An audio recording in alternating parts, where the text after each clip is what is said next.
after we start the actual study part.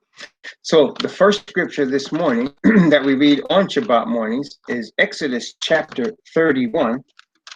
Exodus chapter 31. Exodus 31 from verses 12 to 18. Exodus chapter 31 from verses 12 to 18. And Yahweh spake unto Moses, saying, Speak thou also unto the children of Israel, saying, Verily my Sabbaths ye shall keep, for it is a sign between me and you throughout your generations, that ye may know that I am Yahweh that doth sanctify. Ye shall keep the Sabbath therefore, for it is holy unto you. Every one that defileth it shall surely be put to death. For whosoever doth any work therein, that soul shall be cut off from among his people. 6 days may work be done, but in the seventh is the Sabbath of rest, holy to Yahweh. Whosoever doth any work in the Sabbath day, he shall surely be put to death. Wherefore, the children of Israel shall keep the Sabbath, to observe the Sabbath throughout their generations for a perpetual covenant. It is a sign between me and the children of Israel forever. For in 6 days Yahweh made heaven and earth, and on the seventh day he rested and was refreshed. And he gave unto Moses, when he had made an end of communing with him upon Mount Sinai, 2 tables of testimony, tables of stone, written with the finger of the Most High. Exodus chapter 31, verses 12 to 18. Now we turn to our next scripture of the morning, the second of 3. This one is the chapter we entitle ourselves, we fondly call Chapter of the Awakening, for it describes the awakening of our people now taking place. And that would be Deuteronomy chapter 30. Deuteronomy chapter 30 from verses 1 to 10. Otherwise, Deuteronomy is otherwise known as Adabarim, which means these be the words. These be the words, Adabarim. Chapter 30 from verses 1 to 10. And it shall come to pass, when all these things are come upon thee, the blessing and the curse, which I have set before thee, and thou shalt call them to mind among all the nations, with Yahweh thy Most High hath driven thee, and shalt return unto Yahweh thy Most High, and shalt obey his voice, according to all that I command thee this day, thou and thy children, with all thine heart and with all thy soul, that then Yahweh thy Most High will turn thy captivity and have compassion upon thee, and will return and gather thee from all the nations where Yahweh thy Most High hath scattered thee. If any of thine be driven out unto the outmost parts of heaven, from thence will Yahweh thy Most High gather thee, and from thence will he fetch thee.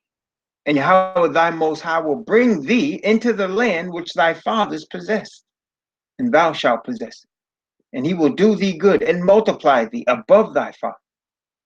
And Yahweh thy Most High will circumcise thy heart and the heart of thy seed, to love Yahweh thy Most High with all thy heart and with all thy soul, that thou mayest live. And Yahweh thy Most High will put all these curses upon thine enemies, and on them that hate thee, which persecuted thee.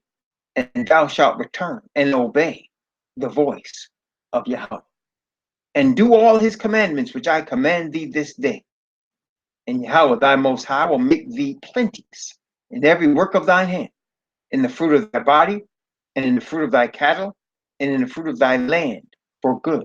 For Yahweh will again rejoice over thee for good, as he rejoiced over thy fathers, if thou shalt hearken unto the voice of Yahweh thy Most High, to keep his commandments and his statutes which are written in this book of the law.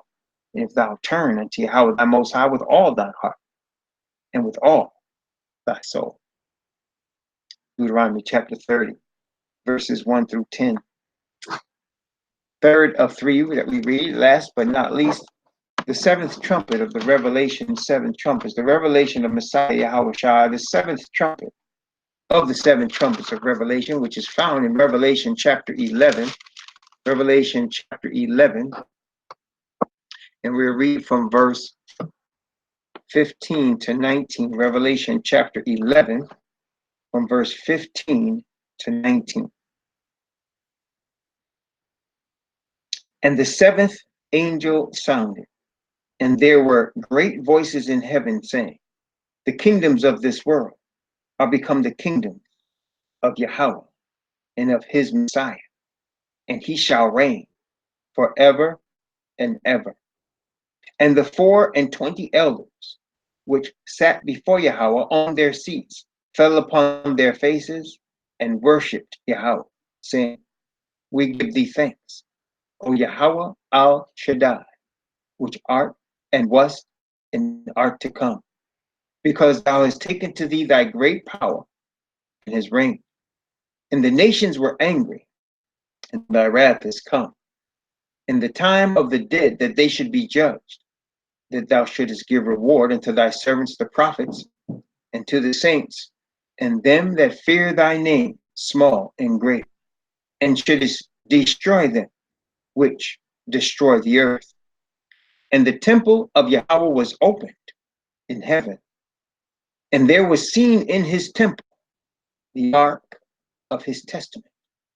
And there were lightnings and voices and thunderings and an earthquake and great hail.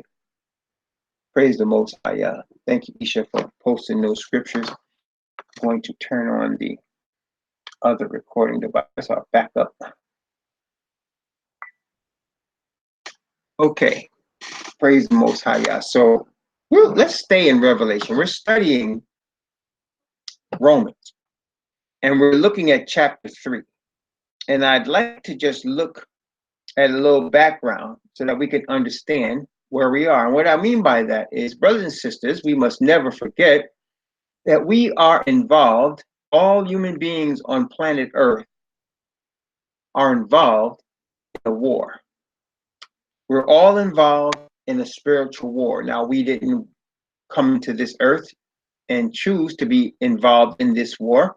As a matter of fact, as you all know, if you know anything or any history or any understanding of the wars that have and are taking place on planet Earth, as you will know, most of the people involved in these wars did not choose to be a part of these wars, and yet they were born into it. So a person that was born in Vietnam in the 1960s had no choice but to be involved with the war that was going on in Vietnam, whatever their role would have been. They were in it whether they wanted to be or not, because they were born into it. Same with every war that has existed in the world. But there are players that started the war. There were players that started the war, but the people that were born into it had no involvement with that, and yet they were involved with the war. And brothers and sisters, you and I have been born into a war. And like any war, there are at least two sides. And like any war, when there are at least two sides, people have to choose which side they're on. They have to choose which side they're on. This particular war that we're talking about is explained, or at least partly illustrated, in Revelation chapter 12. Revelation chapter 12. And we're going to read Revelation chapter 12. I'm going to begin at verse 7. Revelation chapter 12 from verse 7 down to verse 11. Notice what it says here. Revelation chapter 12, verses 7 to 11. And there was war in heaven. Michael and his angels fought against the dragon. And the dragon fought and his angels, and prevailed not, neither was their place found any more in heaven. And the great dragon was cast out, that old serpent, called the devil and Satan, which deceiveth the whole world. He was cast out into the earth, and his angels were cast out with him. And I heard a loud voice saying in heaven, now is come salvation and strength in the kingdom of our Most High, and the power of his Messiah. For the accuser of our brethren is cast down, which accused them before our Most High day and night. And they overcame him by the blood of the Lamb and by the word of their testimony. And they loved not their lives unto the death. Now, of course, we did study this when we studied the book of Revelation, our Revelation series, which we do annually. We did study this, and we are understanding that this war that took place as a result. Now, this is the war that took place. It started with Asatan wanting to be the Most High. If we read in Isaiah, he said, I will be like the Most High. So he wanted to take the place of the Most High. Now, it is beneath the dignity and honor of the Most High to fight with one of his own children, one of his created beings. Brothers and sisters, if a man has children and he raises them, he clothes them, he feeds them, he provides shelter for them, he shows love for them, he provides for his family. When he does that and his children grow up and rebel against him, he does not have to explain himself to his children. Understand what I'm saying? He does not have to explain himself to his children. Okay? Neither does the father need to explain himself to Asatan or to any of us. But because of the father's love for us, he sent a representation, a peace offering in the form of his son. He sends a representation of himself, of his kingdom, in the form of his son as a peace offering to the earth. And he sent his son as the peace offering to deliver those that want to be with the Most High, to deliver those that choose his side, to deliver them from the bondage that they were born into, being born into this war, and to give opportunity to come to the side of the Creator. Again, it is beneath the Creator to have to fight with one of his created beings, for he created Asatan, and it's beneath him. He is a king. He's the king of all the universe. It is beneath him to fight. But because of his love for us, he set up a plan, a salvation plan. He set up a system. He set chosen people for his love for us, that through these means he might show forth his glory and his righteousness. Which is why the scripture did say they overcame him. They overcame the deceiver by the blood of the Lamb and the word of their testimony. And of course, we like to use the translated word for testimony, which is the word of their witness, bearing witness. They overcame Asatan by the blood of Messiah and by the witness they bore. What witness? We're going to discuss that as we're looking at Romans 3 today. But it is the witness of righteousness. It's the witness of the Father's righteousness. So they overcame Asatan by the blood of Messiah and by bearing witness of the Father's righteousness. And of course, the word witness also in the Greek is the word that we get the word martyr from. Testimony, witness, martyr. I think it's called marteo or something like that in the Greek. I can't pronounce it right now, but it's the word from which we get martyr. A martyr is someone who is willing to die for a cause. So by bearing witness of the Father's righteousness and being cleansed by the blood of Messiah, those that are the Father's are, as Messiah, willing to bear witness to his righteousness unto death. They love not their lives unto death. This is much stronger, of course, than the Christian doctrine, which people think they're disciples of Messiah or think they belong to Messiah because they say they love everyone. No, this is a serious commitment, as it would be in any war, for the people that commit understand that their lives may be required for this cause. Okay? So the war, as we saw, started in heaven and it was transferred to the earth as Asatan and his angels were defeated in heaven and banished from its courts, and they came and set up shop here on earth with the permission of Adam and Eve. Using the deceptive powers, he deceived Eve and became a king, a prince of this earth. The Bible says the prince of this world. and he runs this earth in this war. But the Father, having a love for his created beings and not wanting to sacrifice any that Asatan tries to induce, he set his peace offering in righteousness of his Messiah, of the Son. He sent the peace offering. First, what he did, he chose Abraham, a humble man in the middle of the desert. Chose him. Abraham, by faith, followed Father at the word of the Spirit of the Father, the Spirit. And see, this is a spiritual war, brothers and sisters, and we must understand that the realm of the Spirit is much more. I mean, it's not even worthy to compare in terms of power to the physical world. The realm of the Spirit is much more powerful. A man in the Spirit can take an entire mountain and move it. A man in the Spirit, whereby men in the flesh could never do so. But a man in the Spirit can turn the world upside down. The spiritual power is much more. Give you an example. Music is one of the avenues in which spiritual power is manifested. A person doesn't have to be large or small in stature if they can produce music or sing music. And you and I have heard people that through their voice of singing have brought people to their knees, have made people delirious, have made people feel all kinds of things just from the power of the Spirit coming from the music. You understand what I'm saying? And that's just a simple example.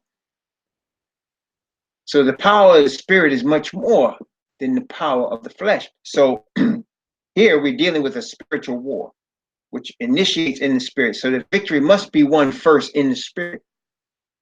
Victory must be won first in the Spirit for us. We're born into this war, and in order to obtain the victory that is being talked about here through the Lamb's blood and through the power of the righteous testimony of righteousness, the witness of bearing witness of the Father's righteousness. We must do this by receiving the Father's Spirit. Okay? And with a thorough understanding of what the situation is. We're in a war. So everything about us is trying to angle people's spirits either toward Asatan or toward Most High Yah. Okay, so what has Asatan done? I'm just giving you background before we go further into this. What has Asatan done? What has he done? In this war, he uses his major power, which is the power to deceive. The power to deceive, right? Messiah said that, Gospel of John. In fact, we just read it. He deceiveth the whole world. He deceiveth the whole world. That's what the Bible just saw. He deceiveth the whole world, Asatan, which that is his major power to deceive. Okay. And let's look at the Gospel of John, chapter 8. Gospel of John, chapter 8. Messiah is looking at people who are of the Pharisees and Sadducees of the Sanhedrin, these priests, scribes of the Jews' religion. He's looking at them who are the seed of Abraham, and he tells them certain things. He describes them. Notice what it says. Gospel of John, chapter 8. I'm going to begin at verse 34. We're going to read down from verse 34 to verse 39. Let's take a look. Yahawashi answered, Verily, verily, I say unto you, whosoever committeth sin is the servant of sin. And the servant abideth not in the house forever, but the Son abideth ever. If the Son therefore shall make you free, ye shall be free indeed. I know that ye are Abraham's seed, but ye seek to kill me, because my word hath no place in you. I speak that which I have seen of my Father, and ye do that which ye have seen of your father. They answered and said unto him, Abraham is our father. Yahawashi saith unto them, If ye were Abraham's children, you would do the works of Abraham. Wait a minute. So he said, he acknowledged, Messiah did, that is, that these people were the seed, the bloodline of Abraham. He acknowledged it. But he said, if you were really Abraham's children, you do the works of Abraham. So seems to be almost a contradiction. If you don't understand what's going on, it seems to be a contradiction. He's saying on one hand, you are Abraham's seed. But on the other hand, he's intimating that you're not really Abraham's children. What does this mean? Physical seed is not enough. You must have the spiritual seed. He said, you are physically the bloodline of Abraham, but spiritually, you're not Abraham's seed at all. For Abraham would not do what you guys are thinking about doing. That's not the spirit of Abraham. Okay? You're his physical seed, but you're not his spiritual seed. Need both. Let's continue. Gospel of John, chapter 8, from verse 40 down to verse 44. But now ye seek to kill me, a man that hath told you the truth, which I have heard of Yahawashi. This did not Abraham. Ye do the deeds of your father. Then said they to him, we be not born of fornication. We have one Father, even the Most High. Yahawashi said unto them, if Yahweh were your father, you would love me. For I proceeded forth and came from Yahweh. Neither came I of myself, but he sent me. Why do ye not understand my speech? Even because ye cannot hear my word.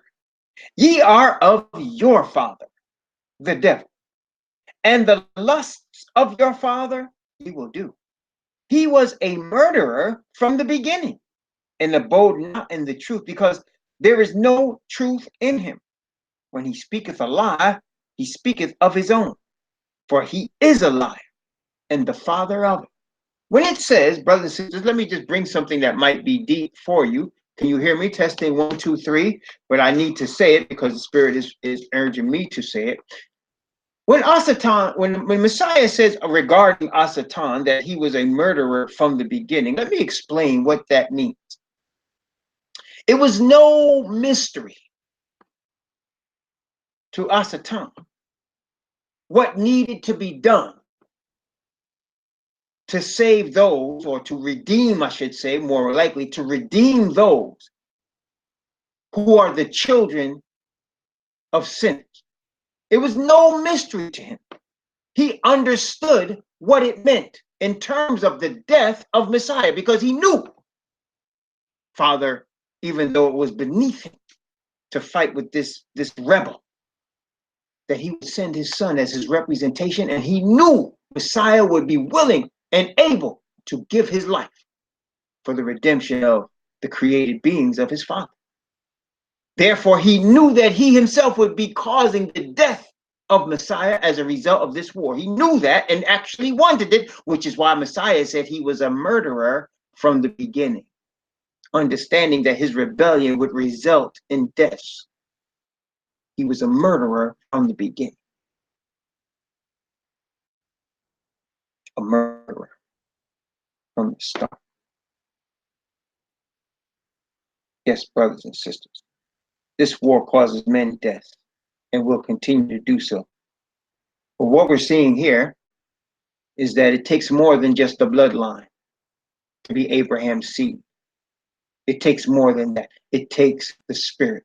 The spirit that actuated Abraham must be the same spirit that actuates his children.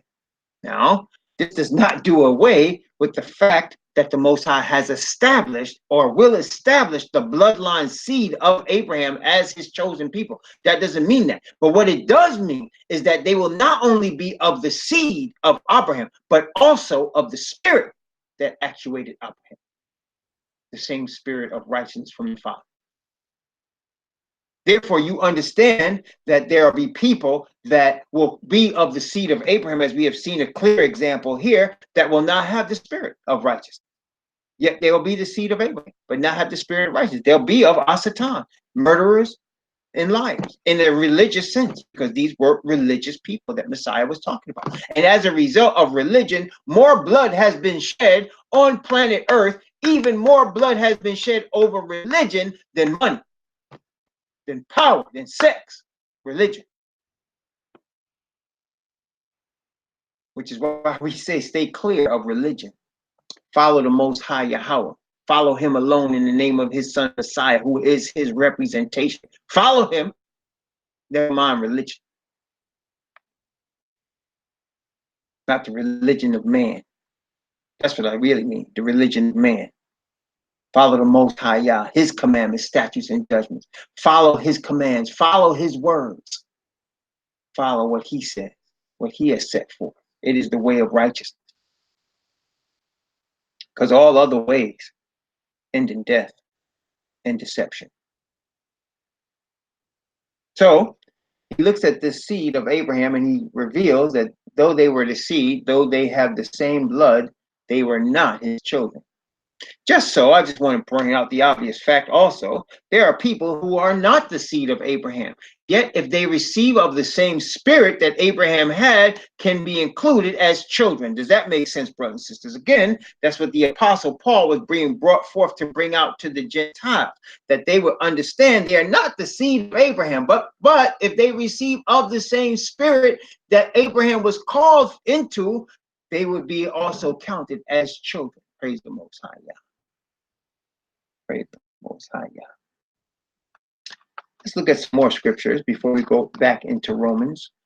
I'd like to look at one of my favorite Psalms, the 119th Psalm. I used to actually, when I first started reading through the Bible, when I was a boy, I dreaded reading the 119th Psalm because it was so long, right? Because it was so long. I said, man, this is long. Matter of fact, there used to be this elder when I was in the Christian church. I loved the man to death. He was a beautiful man in the spirit. He was an elder. But boy, when this brother got ready to pray, right, I used to say, man, here come Elder McConnell. He getting ready to pray. He got ready to pray the 119th Psalm. But when this brother got ready to pray, his prayer was like a sermon. I mean, it was long. He was praying for a while. And I used to say, man, I mean, you know, if he was praying in his own closet like that, it was all good. But why he got to keep all of us listen to this brother pray for, half an hour, Anyway, I have learned to love the 119th Psalm. It's one of my favorite Psalms. And I want to read not the whole thing, but I want to read some excerpts from it that describe what we're talking about today. And let's look at Psalm 119. Let's start off. We're going to be reading excerpts from it. So stay in here, but be ready to skip some verses because we're not reading the whole thing. We're just going from where we want to go to where we want to go. Okay. Psalm 119. First, let's start off reading Psalm 119 from verses 1 to 4. Psalm 119 verses 1 to 4. Notice what it says. Blessed are the undefiled in the way, who walk in the law of Yahweh. Blessed are they that keep his testimony and that seek him with the whole heart. They also do no iniquity. They walk in his way. Thou hast commanded us to keep thy precepts diligently. Yes, so we seek to be undefiled. That means not stained with sin. We keep his testimonies. We seek him with the whole heart. We walk in his way. Let's skip down verses 9 through 11. Verses 9 through 11. Actually, 9 through 12. 9 through 12. Wherewithal shall a young man cleanse his way? By taking heed thereto according to thy word. With my whole heart have I sought thee. Let me not wander from thy commandment. Thy word have I hid in mine heart, that I might not sin against thee. Blessed art thou, O Yahweh. Teach me thy statutes. So, Psalmist is here pleading with the Most High to keep his word. By his spirit, he said, teach me your statutes. Yes, brothers and sisters, we're born into a war. But if we choose the side of the Creator, who is being represented in Messiah Yahawashi, we choose the side of the Creator. We want to keep his word in our hearts. We want to keep his word in our hearts, that we don't sin against him, because this whole thing, brothers and sisters, in this war, we understand the side of the Creator is the side of righteousness, and righteousness is described as outlined, as we're going to see here in Psalm 119. Righteousness is outlined and described as obedience to the word of the Creator. Therefore, if our Satan is at odds with the Creator, Okay, if Asatan, follow me now, if Asatan is at odds with the Creator, whose kingdom is based in obedience to his word, which is described as righteousness, if Asatan is at odds with the Creator, he must deceive the people into going against the Creator's righteousness. He must deceive the people into going against the word of the Creator. Does that make sense, brothers and sisters? So in other words, in order for Asatan to have people on his side must be against the word of the Most High. It must be against the principles of righteousness. Okay? Therefore, it must be against Messiah. Must be against Messiah. Okay? Let's continue. Psalm 119, verse 40. Psalm 119, verse 40. Verse 40 of Psalm 119. Notice what it says. Behold, I have longed after thy precepts. Quicken me in thy righteousness. I have longed after thy precepts. Quicken me. The word quicken, for those that may not know, the word quicken means to make alive. Make me alive in your righteousness. As Messiah said, I came that they may have life and that they may have it more abundantly. Make me alive in your righteousness. Cause me to be living in your righteousness. That's by the Spirit of righteousness. Verse 44, Psalm 119, verse 44. Notice what it says. So shall I keep thy law continually forever and ever. So shall I keep thy law continually forever and ever. Praise the Most High. So make me alive in your spirit. Cause me to be undefiled in the way. Cause me to be on your side, Creator, with your righteousness. And then I shall keep thy law continually forever and ever. Praise the Most High. Yah. Satan must go against this. He must go against it. And so using deception, how does he use deception? It doesn't change. The rules of the game, engagement remain the same. What he must do, he must make sure you have an understanding of what the truth is. Then he must cause you to go against the truth with an inducement that he gives you that's different from the truth, right? So he must, and so he's allowed to use all kind of props. So he misrepresents the Creator. That's what he did to Eve. He said, Yah doth know that in the day you eat thereof, you shall be as gods, knowing good and evil. So what he did at that moment, he misrepresented the Creator. He misrepresented his plans. He misrepresented his motives. He misrepresented who he was. He misrepresented the Creator. And he's been continually doing that. He misrepresents Messiah, which is what Christianity is all about. It's a misrepresentation of Messiah. Messiah is not a Gentile. Messiah did not come from Yafet, nor does he look like he come from Yafet. Yes, Messiah is of the seed of Abraham, Isaac, and Jacob, of the tribe of Judah. He is an Israelite, an Hebrew Israelite. That's who Messiah is. But this being misrepresent Messiah, represent him as soft and flowery, as weak. That's what he misrepresent Messiah as. Okay, as weak, as willing to actually put the Father's law to death and kill it and do away with it in order to save people. That's what he's misrepresenting Messiah. Okay, Psalm 119, verse 89. Psalm 119, as you can see, we're making our way through. Psalm 119, verse 89. Forever, O Yahweh, thy word is settled in heaven. When Most High Yah produces a word, brothers and sisters, it will live forever. When the Most High Yah produces a word, it will live forever. It will never die. So when he chose Abraham and said, I'm going to bless you and your seed after you, guess what? That's going to happen. When he says, it shall come to pass that when all these things come upon thee, the blessing and curse which I have set before thee, and thou shalt call them to mind among all the nations, whither Yahweh thy Most High scattered thee, and shalt return unto Yahweh thy Most High with all thy heart, with all that then Yahweh thy Most High will turn that captivity. When he speaks that word, it's going to come to pass. It cannot be stopped. Satan knows this. So what he does is he weaves deception all around the world, all around the word. The Old Testament is done away with. The New Testament is now what we're under grace now. And grace means you have no law to obey. He weaves deception around everything. He weaves deception around Messiah. He weaves deception around the Spirit. The Spirit means you foam at the mouth and you jump up and down, and you can be disobedient to the commandments of Yah and still receive of his Spirit. That's what they're saying. That's what he's saying out there. No, you cannot knowingly disobey Yah. You cannot knowingly go against his commands and receive of his Spirit. You cannot do it. He will not give any man his spirit that is in disobedience to his law.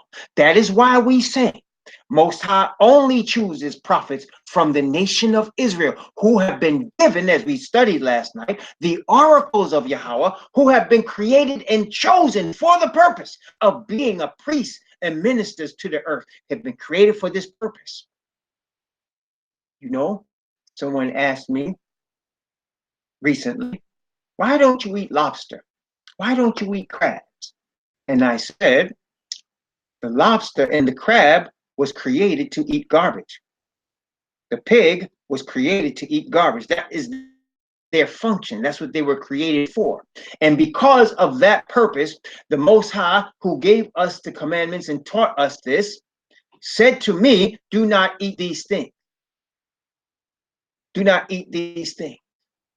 These are unclean unto you. These are abominable unto you. Because the pig and the crab and the lobster and the shrimp were created to clean the earth of all of these things. They were created to eat things that we're not supposed to eat, because they were created to get rid of those.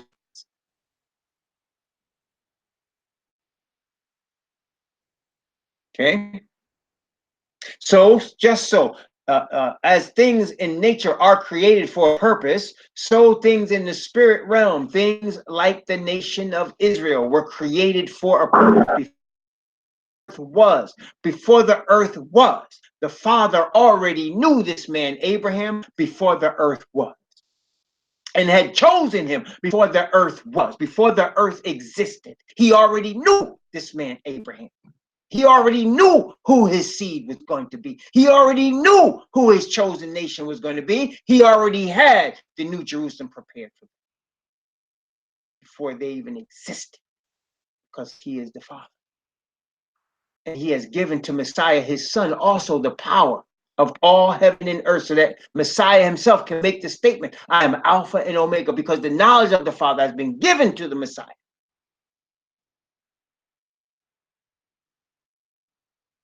Forever, thy word is settled in heaven.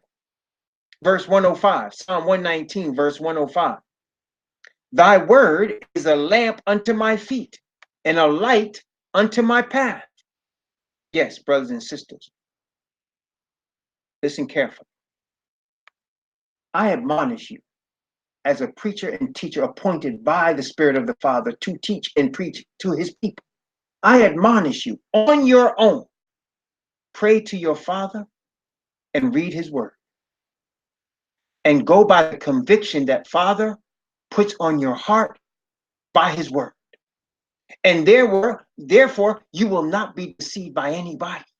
If you do this, you can avoid deception. Notice I did not say you must listen to me. I did not say that. What I am saying to you is I am suggesting to you strongly, I'm urging you, pray in secret to your Father, as Messiah taught us to do. Find a secret time and place that you can pray to your Father. And then go into his word with asking him for his spirit of understanding. And his spirit will bear witness. And don't be afraid. Don't be afraid to say, Father, I don't know, nor do I understand. As a matter of fact, you should say that. Because brothers and sisters, there's too many people out here claiming to have understanding and really don't, and are actually teaching people with their lack of understanding and leading people astray. This is one of the tenets of Satan. So I say to you, see, brothers and sisters, one thing I can never do, one thing no man can ever do, can never go against your personal conviction. See, one, brothers and sisters, we are saved because of our personal conviction to the truth. That's how the Messiah, that's how the Father's Spirit works in our hearts. He convicts us. We don't need scientific proof. No, that we don't need scientific evidence. We need conviction. That's what we need. Conviction. I am convicted that this King James Bible is the word of the Creator given to mankind to end up in the hands of the Hebrew people at the end of time, so that they might teach the earth what they have been created and ordained to teach the earth. I believe that. I am convicted. I don't need to prove to anyone my conviction. You don't need to prove to anyone your conviction once you are convicted. But you must make sure that your conviction is by the Spirit of your Father. How can you know it's not of Asatan?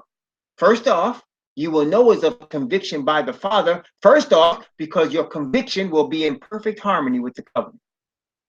And I like to use this as an example. Woman works with man. Woman gets close to man. Man get close to woman. Woman and man are married to other people, but they're close to each other and there is an attraction. They both can feel it. They decide, they have to make a decision. They have to make a decision whether they will come together as they would with their own spouses, as they would come together sexually. They must make this decision or not. And one may say, I am convicted. I am in love. But that would go against the Father's command. Therefore, they would understand, if they were followers of the Most High, that this spirit that's moving them toward each other is of Asatan. It is not of the Father. For it is causing them, it is leading them to break the covenant. Y'all understand that? And as you can see, that's why today many people are ruled by emotions. They're ruled by how they feel, and Asatan knows very well how to manipulate a person's feelings. Ask any woman that's been played. You sisters know, if you've been played by a brother before, very good at manipulating your feelings, aren't they? And you don't wake up till it's too late, till you're hurt. You can't always trust your feelings. I'm not saying your feelings are always lying to you. That's not true. But the Father's Spirit never lies to you. The Father's Spirit never leads you astray. And when you're getting convicted by His Spirit, it will be in harmony with the covenant. Number one, in harmony with the covenant. Number two, when you're convicted by the Father's Spirit, your first thought is the honor and glory of your Father. It is the honor and glory of your Creator. Therefore, you will not want to do anything at all that brings any reproach to your Creator. You understand? And in the sincerity and earnestness of that approach, you will never be led astray. You can never be deceived. The Spirit will prompt you when somebody's sitting before you speaking lies. Because, brothers and sisters, some of these brothers are really good. You know, you made a good liar. You got to sit back and put your hand on your chin and think, is this person lying to me? Because they're good. But if you are sincere and earnest in your desire to serve the Father and to obey His word, the Spirit will surely 100% of the time prompt you, will never let you go into a situation where you can be deceived. Never let you go there. You have to want to be deceived. You have to want to believe a lie. Okay? That's why the Bible says the strong delusion comes to those that want a lie. Psalm 119. Going to read from verse.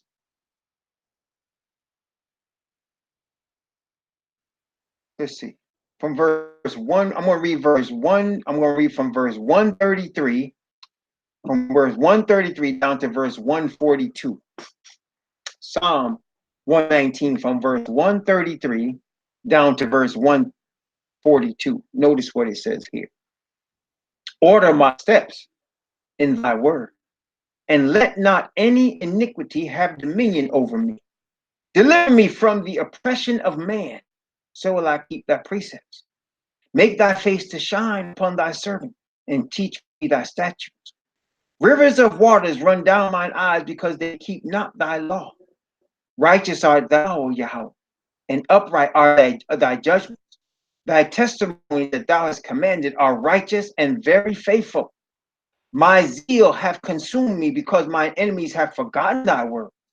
Thy word is very pure. Therefore thy servant loveth it. I am small and despised, yet do not I forget thy precepts. Thy righteousness is an everlasting righteousness, and thy law is the truth. Brothers and sisters, you can't get more plainer than that, can you? Thy righteousness is an everlasting righteousness, and thy law is the truth. See? So if we're following the path of truth and righteousness, we're going to be in harmony with the law of the Most High. Does that make sense? Everybody follow me so far? One more verse from Psalm 119. One more verse. One more. Psalm 119, verse 172. Psalm 119, verse 172. Indulge me for one more before we go right into Romans chapter 3. Psalm 119, verse 172. My tongue shall speak of thy word, for all thy commandments are righteous. Again, we like to point out, the Father is righteous. He just stated his law is righteous. His commandments are righteous. His word is righteous and is forever settled in heaven and is everlasting righteousness. Therefore, any of us that have his spirit in us are also of the same everlasting character. That's why Messiah can say, he that believeth on me shall never die. No, brothers and sisters, they might put us in graves and they might throw dirt on us, but dirt will not, the grave will not hold us. It did not hold the Messiah. And that's why Messiah paid the penalty of sin with death. He wanted us to understand, not only was he paying our sin with his own life, not only was that, he wanted us to understand that in trusting in him, that the Father has set forth as his representation of righteousness, by trusting in him, death will never hold you. And it will never hold me. At best, it's a temporary phenomenon. It's a temporary phenomenon. It can never hold us. Notice again, one more. We're going on our way back. Let's make our way back to Romans. On our way back to Romans, I want to make a pit stop in Acts of the Apostles. On our way back to Romans, let's go to Romans. Let's go to Romans. Before we get there, though, I want to make a pit stop in Acts of the Apostles. I want to look at Acts of the Apostles, chapter 2. Acts of the Apostles, chapter 2. Notice what it says. Acts of the Apostles, chapter 2. Acts of the Apostles, chapter 2.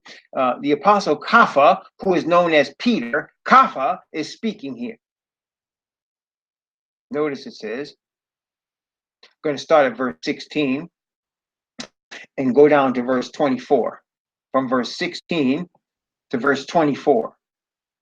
Notice what it said. But this is that which was spoken by the prophet Joel. And it shall come to pass in the last days, saith Yahweh, that I will pour out my spirit upon all flesh, and your sons and your daughters shall prophesy, and your young men shall see visions, and your old men shall dream dreams. And on my servants and on my handmaids will I pour out my spirit, or I pour out in those days of my spirit, and they shall prophesy. And I will show wonders in heaven above and signs in the earth beneath, and blood and fire and vapor of smoke. The earth shall be turned into darkness. The sun shall be turned into darkness, and the moon into blood, before that great and notable day of Yahweh come.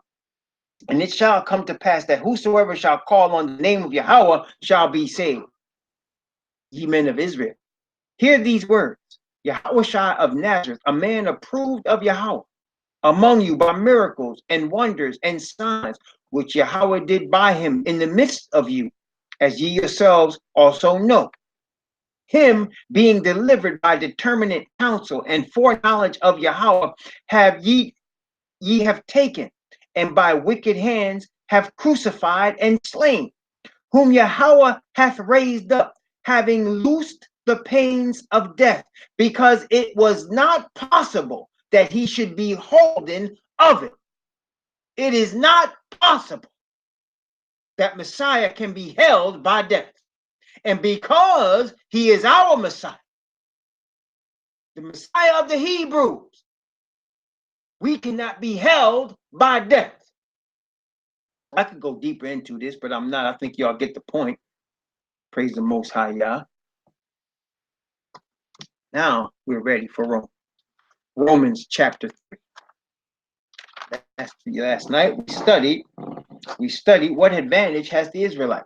And we talked about, by the grace of the Most High, we talked about the advantage, of course, is the fact that the Israelite was ordained to have or to receive the oracles or the teachings and the statutes and judgments of the Most High Yah. We went through the scriptures last night, and we saw he didn't choose any other people on planet Earth. He only chose this one people who are the seed of Abraham. You see, brothers and sisters, many reasons, not the least of which is the fact that the Messiah and the Father promised Abraham that of his seed he was going to have a chosen people. Not the least fact of that, he's going to have a chosen people that he give the oracles to, that he make covenant with, that he's going to bring forth, and these people are going to bring forth his message, his true message of righteousness, not Christian message, not Christian message. If the Christian message was the true message, Messiah would have come already, because it's come all over the earth. Christianity is all over the earth, in every nation, kingdom, tongue, people is Christianity, and yet this earth is in just as big a trouble as it's ever been. Things are only getting worse. No, it's not the message. The message is the message that must come from the 144,000. It will go all through the earth. It will have the power that people haven't seen since Peter was speaking these words 2,000 years ago. And when it comes forth, that's going to be the message that will ring throughout the earth, which is why the Bible describes it. He said, angel came down from heaven having great power, and the earth was lightened with his glory. You cannot change that, brothers and sisters. You cannot fake that. You cannot replicate that. Only one way that can happen. That's from the Father, when he pour out his spirit on his people. That's what we're getting ready to witness right now. So we talked last night about them receiving the oracles of Yahweh, being ordained for that, which is why they have the advantage, which is the order of things, to the Israelite first, and then also to the Greek. To the Israelite first, the chosen people. Chosen people. That means that the Father has chosen these people for this purpose. Now, we talked about Satan and his enmity against the Father, and that being made manifest in his hatred of Messiah. We talked about his deceivable power and his murderous ways. Obviously, what he's going to do if he misrepresent the Father's character, if he misrepresent who the Messiah is, it is obvious. We should understand very clearly that he's going to misrepresent who his people are. Y'all understand? Testing 1, 2, 3, no pun intended, but y'all understand that? He's going to obviously misrepresent who the chosen people are. He has got to be doing it. He's got to do that. It's part of the game. Got to be. So he's going to misrepresent who the chosen people are with some false people. And not only that, he must try his best to destroy the chosen people. He must. If he's going to reign on this earth and make the claim that all belong to him, he must focus first on destroying those very people that can expose him, that have actually been ordained to expose him. He must destroy them. Which is why you see, brothers and sisters, I'm not apologetic or ashamed to say there has been a war against the black male. It's continuing and it will continue because of that very reason. The black male has been chosen to represent the Father. He has been chosen to bring forth this message of truth. He has been ordained before the earth was for this purpose. Therefore, Satan must destroy him. We should not be surprised. The last hired, first fired, most murdered, most incarcerated must not be surprised at these things.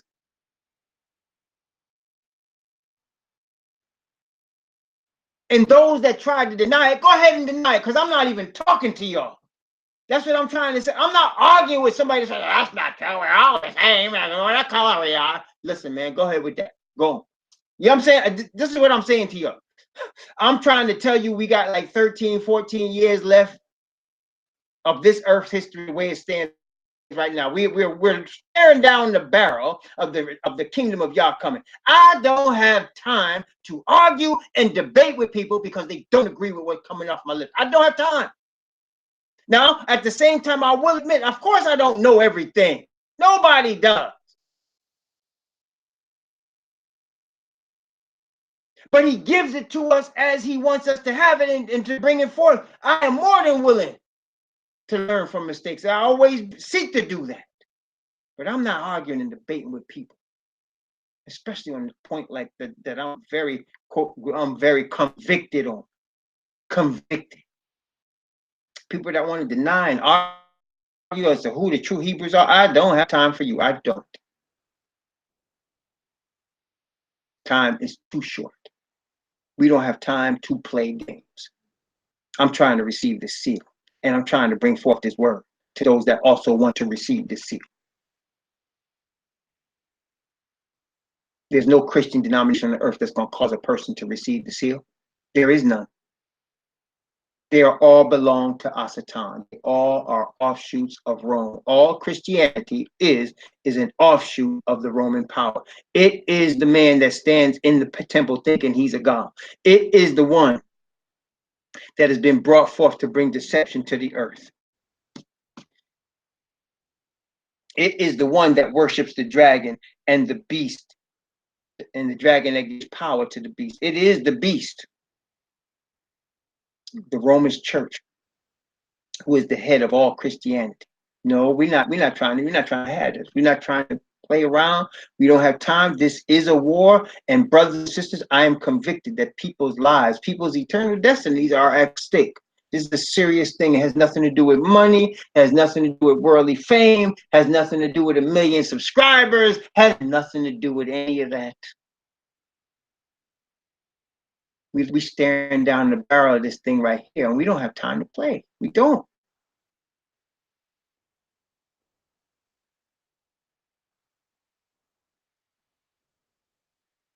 Romans chapter 3. So, as we studied last night, the apostle pointed out, he made the case that both Jews or Israelites and Gentiles are all under the sin disease, and as a result, we're under the penalty of death. All of us under the penalty of death. And let's start where we ended up with that last night, as we are going to continue that vein. Let's go from.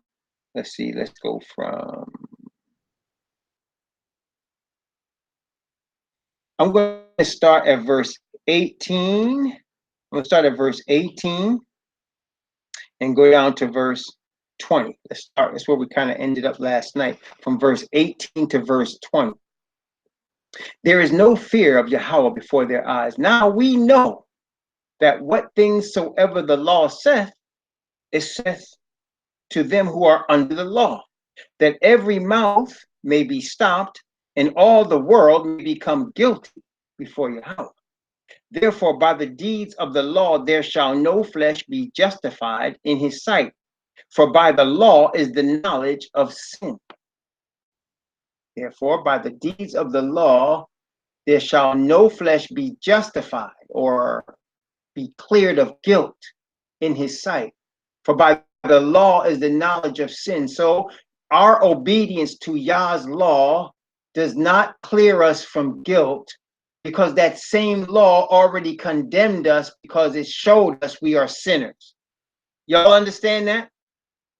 So by obedience to the law of Yahweh, we are not declared innocent of all guilt, because that same law that we're seeking to be obedient to also condemns us and tells us that we are guilty and worthy of death. Therefore, by the deeds of the law shall no flesh be justified in his sight, for by the law is the knowledge of sin. So we got into this mess by disobedience to his law, and we cannot get out of it by obedience to his law at this stage, because we have this problem. The problem is that we already sinned, and the wages of sin is death. The soul that sinneth, it shall die. The forever, the Most High's word, is settled in heaven. So now we have a problem. We are worthy of death. We are condemned to death. The Most High must put us to death, but he wants to redeem us from death. So what does he do? He must send his son. Well, let me say what he decided to do. He sent his son, who is a representation of a perfect righteousness. His son, who is a representation of perfect obedience to truth and his law. His son, who lives forever, even forever and ever. His own son in his own image, in his own likeness. He sends him for the purpose of being a bearer, someone who takes on the sins of his chosen people. First, he starts with the chosen. And why does he start with the chosen? Because of his promise to Abraham that he would have a righteous seed that would be a nation of priests and kings and ministers. So because of his promise, because of his love and his mercy toward us, he must start first with the people he has chosen. Does that make sense, brothers and sisters? If through his chosen people he's going to give this message to the earth, this salvation must start with the chosen people, which is why Messiah had to be born among the Israelite nation. He had to, because this is the chosen people of Yah. This is the people of Abraham, Isaac, and Jacob. And we just read, he said to the scribes and Pharisees, I know you're Abraham's seed. So he has to come from them. He has to come from them first. Therefore, he has to bear their sin and iniquity in order that through his death, the Father's righteousness can be put on them so that the spirit and condemnation of death is taken off of them. And that spirit and condemnation of death is placed on Messiah. And it's done in the spirit, as we in the spirit confess our sin. We confess the sins of our fathers, and we confess our own sin. And we admit that we need to have the spirit of sin and rebellion taken off of us and given to the Messiah. And in exchange, Messiah takes the Father's spirit and puts it on us. Now, you have to understand the consequences of this. What this means, the person that takes on the Father's spirit is forsaking all right to go after riches and glory in this earth. The riches and glory of this earth are given to Asatan to give to whoever he wants. You cannot be a mega millionaire on this earth and belong to the Most High. You're going to have to end up giving away that money. The money that is being exchanged on this earth, by no mistake, is not gold and silver. The money that's being exchanged are paper, and it's paper with images printed on it. And people kill for the paper with these images printed on it. It's made on special paper with special ink. They go through great trouble to make sure it's not like any other piece of paper. And they want you to exchange. And this is how wealth is based. And if you get this, you're wealthy. You can get millions upon millions. And now you have people with billions of those images. Now, you must understand, if you decide to be a part of this righteous kingdom, you cannot put any stock in those images. You cannot put stock in that. You cannot desire to stack that up. Because to stack that up in this earth, somebody on this earth has to hurt. For you to become a billionaire, I don't care. Listen, some people don't want to hear this because they love money too much. But I'm going to tell you the truth. You cannot become a billionaire in any business on this planet without stomping on some heads. Some people got to get hurt for you to make it, man. That's the way this earth is. Some people got to get hurt. On your way up the ladder represents people's heads, and you just stomping on them on your way up. That's where you got to do it. And then once they get to that point and they're all nice and everything, and they say, oh, he's a billionaire, he's a millionaire, he's so nice, they're such nice people, of course, but mess with their money and watch that spirit change. Mess with their money and watch that spirit change.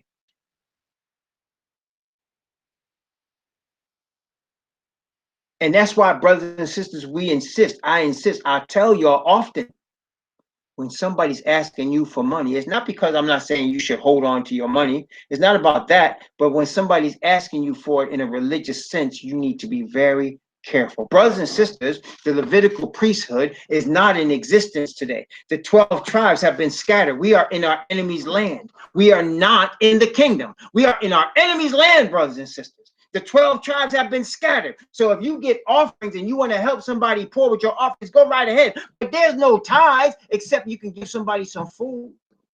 And that's what the tithe was, food. Bring ye all the tithes into the storehouse, so that it might be meat or food in my house. The house that he was talking about was not some church on the corner, so-and-so church, so-and-so Christian church. No, it was Solomon's temple. That was the house he was talking about. And Jerusalem was the place the people were supposed to go. So now they have perverted that so that people are trying to collect money from you in the religious sense. That's from, please support this ministry. We can get this worked out. Brothers and sisters,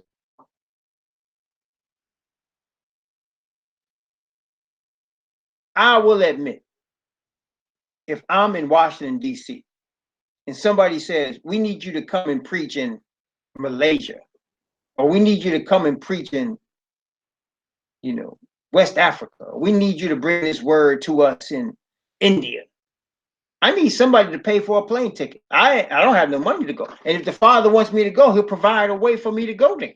If somebody said, even, brother, we want you to come and preach in California, and I'm in DC. I ain't got no money to get to no California. You want me to go out there? Somebody has to pay for a ticket or something. But then the Most High will open that door and people will do it. I won't be begging people. I won't be saying, please pay for my ticket so I can go preach the word. No. If it's the Father's will that I go. A few years ago, somebody was begging me to come to the Philippines. And I ain't have no money to go to the Philippines. I have no money to go there. And they didn't have no money to send for me. So guess what? Your brother wasn't called to go. That was their emotions wanting me to come, but the Most High did not ordain for me to go. Because if he did, I'd have gone. You're following what I'm saying? If he did, I'd have gone. Okay, and I wouldn't have to be asking people for money to go. He'd open the way. That's the way it works, brothers. He opened the way. So that case is simple. You're not asking for anything. The Most High will open the way. He opens doors that he wants us to walk through, and he closes doors he don't want us to walk through. And we have to accept when we see a door closed, guess what? The door is closed. Don't even bother knocking. But when the door is open, don't ask questions. Walk through. When the door is open, don't ask questions. Walk through.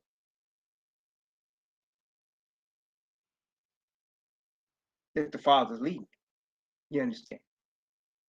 But these brothers out here talking about having so-called quote-unquote ministries and always ask you dig in your pockets for money. Hey, right now, that's not the righteousness of the Father. Father don't need dead presidents for his ministry. You can't buy the Father's Spirit with money. The Father's Spirit can cause anything to happen anytime he wants it to happen. He can cause a man to speak in 100 different languages at one time if he wants to. He can cause people he can have a whole bunch of people in the room, everybody speaking a different language, one person speaking the word and everybody hearing the word in their language. He could do that. If his spirit can do that, what he need your money for? What he need it for? Father's Spirit can raise a man from the dead. What kind of money can pay for that? Father's Spirit can take a few loaves and fishes and feed thousands of people. What kind of money could pay for that?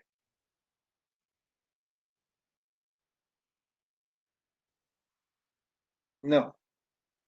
By the deeds of the law, though, shall no flesh be justified in his sight, for by the law is the knowledge of sin.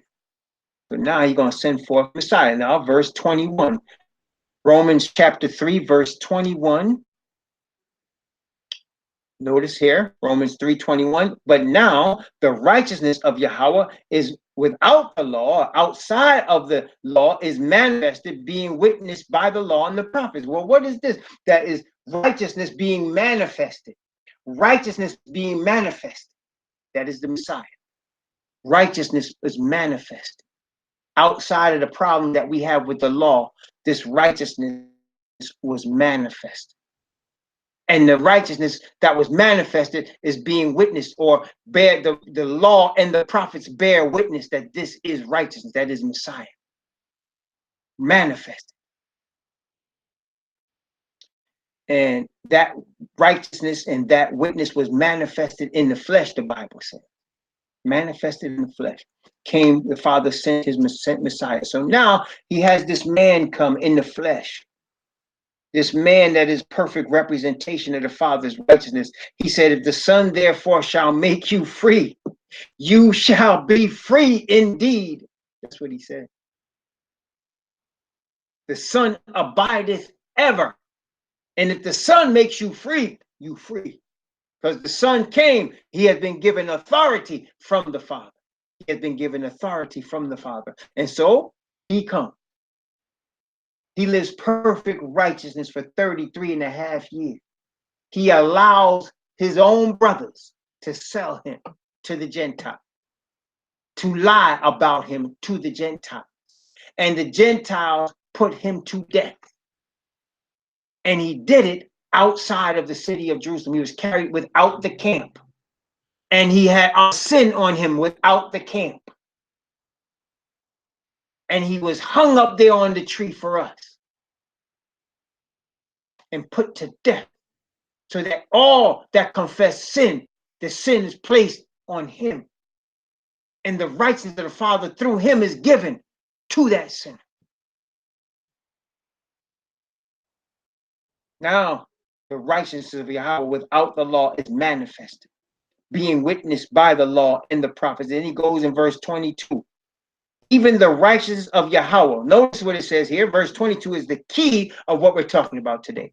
Verse 22 of Romans chapter 3. Even the righteousness of Yahweh, which is by faith of Yahawashi the Messiah, unto all and upon all them that believe, for there is no difference. The righteousness of the Father is manifest in the faith of Messiah. That means the faith of Messiah is the righteousness of the Father. Y'all got me? Testing 1, 2, 3. You see, brothers and sisters, the key to overcoming this thing is perfect righteousness. Perfect righteousness we need to overcome and be acceptable to the Father, because he made our father Adam in perfect righteousness. Therefore, he ain't receiving no shorts. He wants you to come to him in perfect righteousness. And he has made the way possible for you to do that. He ain't just leave it on your own, because if you without on our own, we just dead and lost. But he set up the way for us to walk through. He opened the door for us to walk through. He said, I have set before thee, you in Philadelphia, this is where we live, I have set before thee an open door, and no man can shut it. When he openeth, no man can shut it. When he shutteth, no man can open. And he said, I set before you an open door. So now he has made the way through Messiah, through the righteous faith of Messiah, who is the Father's righteousness, that we might through Messiah receive Father's righteousness. And therefore, if you receive Father's righteousness, now all the things we read about in Psalms 119 come to pass. We are obedient to his law. We long for his command. We walk in his word, because his word becomes a light and a lamp unto our feet. We seek to bring honor and glory to the Father in everything that we do. That's what happens when the Father's righteousness is manifest. When somebody raised up from saying they are saved and there's no law to be kept, they are under a different spirit and a different God altogether. It's not the same God we serve. Not the same one. No, sir. Now, in the past, when we were ignorant, the Father accepted us in that lie. He accepted us because we were ignorant. He accepted us in the spirit in that lie.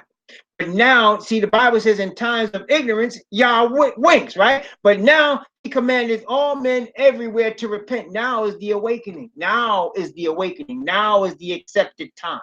This is the awakening. We are staring down the barrel of the kingdom of Yah getting ready to be established, of the return of the Messiah, of the destruction of this earth is sin. We're staring down the barrel. We are in a little over a decade getting ready to see this, brothers and sisters. And now is the time to awaken to the truth. Now is not the time to play ignorance. You can't play ignorance, because he done already manifested the spirit of truth to us.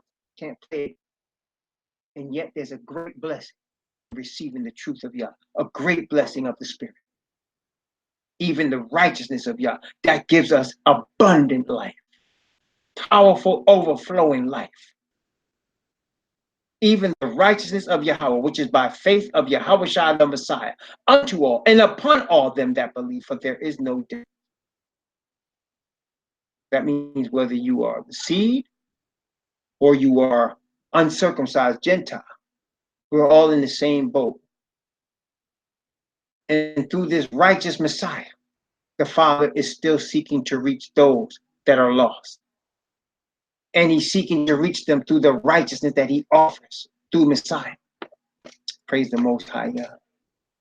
Verse 23, Romans 3, verse 23. For all have sinned and come short of the glory of Yahweh. There it is. All have sinned. The wages of sin is death. You have no way to make yourself clear of guilt by anything you do going forward.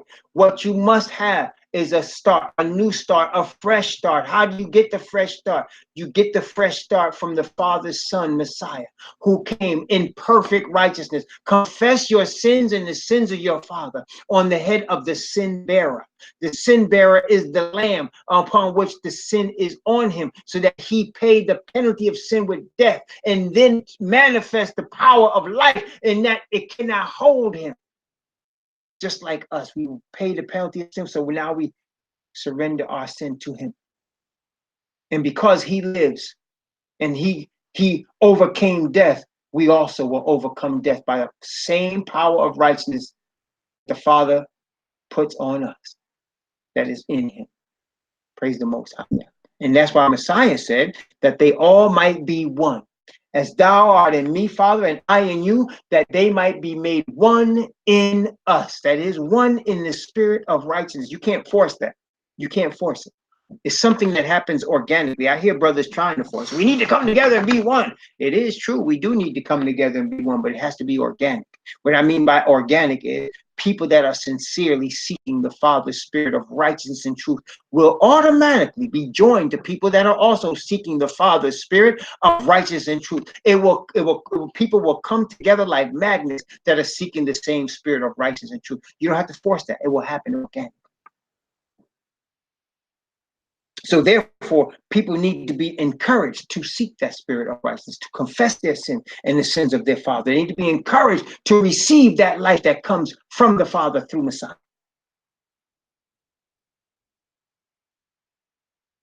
Verse 24 and 25. Romans chapter 3, verse 24 and 25. Being justified freely by his grace through the redemption that's in Messiah Yahawashi, whom Yahweh has set forth to be and here's a word, propitiation through faith in his blood, to declare his righteousness for the remissions of sins that are past through the forbearance of Yahweh. I'm going to stop after I finish this, because this takes some time, and I do want to go through this. I do want us to receive this here. Being justified or being cleared of all guilt freely by his grace. So the Father, as an act of grace, sends his Messiah, his Son. As an act of grace, Son pays penalty for sin as our hero. As an act of grace, Son receives our sin and gives us the Father's righteousness as an act of grace. As an act of grace, that righteousness gives us power to obey. It's freely given. You cannot buy it. That is why money is called filthy lucre. It corrupts it. You cannot buy this. You cannot buy it. And if I'm teaching it to you, guess what? I received it not because I paid for it. It came to me free. Therefore, I must also preach it for free. Messiah of anybody should be paid, and you can't pay him. You can't pay him. It's an insult. You can't pay him. To declare, I say, his righteousness at this time for the remission of sins that are past through the forbearance of Yahweh.